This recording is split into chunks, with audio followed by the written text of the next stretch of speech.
Au XVIIe siècle, le Maroc était un royaume fragmenté, déchiré par des luttes internes et des incursions étrangères. C'est dans ce contexte que Moulay Ismaïl Ben Chérif, un souverain visionnaire et impitoyable, monta sur le trône. Son règne, de 1672 à 1727, marqua une époque de consolidation, de grandeur et de terreur. Fondateur de la dynastie alaouite, il transforme le Maroc en une puissance régionale respectée, tout en laissant un héritage complexe et controversé. Origine et ascension au pouvoir. Né en 1645 à Tafilaleh, Moulay Ismaïl était le fils de Moulay Chérif Ben Ali, considéré comme le premier souverain de la dynastie alaouite, et d'une esclave noire. Contrairement à ses frères, il ne semblait pas destiné à régner. Cependant, après la mort de son demi-frère Moulay Rachid en 1672, il accéda au trône en tant que sultan du Maroc. Sa montée en puissance fut marquée par des intrigues de cour et des luttes de succession. Conquête et consolidation du royaume. Dès son accession au pouvoir, Moulay Ismaïl entreprit une série de campagnes militaires pour unifier le royaume. Il pacifia les régions rebelles et étendit son autorité sur les territoires voisins. Parmi ses nombreuses expéditions, l'une des plus notables fut l'expédition d'Oran en 1707, où il tenta d'étendre le territoire marocain jusqu'à l'ouest algérien.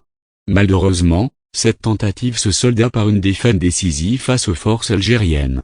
Meknès, capitale impériale. Moulay Ismaïl fit de Meknès sa capitale et entreprit d'en faire une ville impériale. Il y fit construire des infrastructures monumentales, telles que le Riswani, un vaste complexe de silos et d'écuries, et la prison de Kara, une imposante structure souterraine destinée à incarcérer les prisonniers et les esclaves chrétiens. Ces réalisations témoignent de son ambition et de sa volonté de marquer durablement le paysage urbain marocain. Le Jaish al-Bukhari, une armée redoutable pour asseoir son pouvoir, Moulay Ismaïl constitua une armée d'élite, le Jaish al-Bukhari, composé principalement d'esclaves noirs originaires d'Afrique subsaharienne.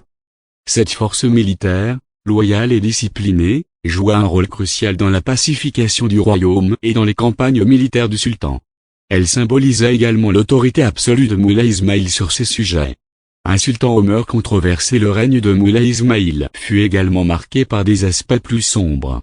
Il est réputé pour avoir eu un nombre impressionnant d'enfants, estimé à plus de 1000, issus de ses nombreuses épouses et concubines. Cette facette de sa vie soulève des questions sur ses relations personnelles et sur la manière dont il exerçait son pouvoir. Fin de règne. Héritage. Moulay Ismaïl mourut le 22 mars 1727, après un règne de 55 ans. À sa mort, le royaume se retrouva plongé dans une période de troubles et de rébellion, marquée par des luttes de succession et des conflits internes. Néanmoins, son héritage perdura, et il est aujourd'hui considéré comme l'un des souverains les plus emblématiques de l'histoire du Maroc. Conclusion. Moulay Ismaïl Ben Chérif fut un souverain complexe, à la fois bâtisseur et conquérant, visionnaire et impitoyable. Son règne transforma le Maroc, le propulsant sur la scène régionale tout en laissant une empreinte indélébile sur son histoire. Son héritage, mêlé de grandeur et de controverse, continue de susciter l'intérêt et la réflexion.